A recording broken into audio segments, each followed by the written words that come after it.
সর্বস্তরের মানুষের শ্রদ্ধা নিবেদনের জন্য কেন্দ্রীয় শহীদ মিনারে নেওয়া হয়েছে লোকসঙ্গীতের বরেণ্য শিল্পী ফরিদা পারভীনের মরদেহ। সেখানে শ্রদ্ধা জানানো শেষে শিল্পীর মরদেহ নেওয়া হবে ঢাকা বিশ্ববিদ্যালয় কেন্দ্রীয় মসজিদে। মৃত্যুর সঙ্গে লড়াই করে ওপারে পাড়ি দিয়েছেন লোকসঙ্গীতের বরেণ্য শিল্পী ফরিদা পারভীন। শনিবার 13 সেপ্টেম্বর রাত 10:15 তিনি মারা গেছেন। শেষ শ্রদ্ধা জানানোর পর কুষ্টিয়ার মা বাবার কবরে তাকে দাফন করা হবে। গুণী এ শিল্পীর মৃত্যুতে শোক জানালেন সুপারস্টার সাকিব খান। সামাজিক যোগাযোগ মাধ্যমে এক পোস্টে সাকিব খান লেখেন, লোকসঙ্গীতের দেশ বরেণ্য শিল্পী ফরিদা পারভীনের মৃত্যুতে গভীর শোক প্রকাশ করছি।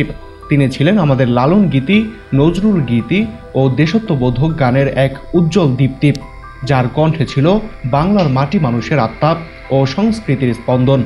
তার অনন্য সাধনা ও সুরের ছোঁয়া আমাদের হৃদয়ে চিরকাল স্মরণীয় হয়ে থাকবে।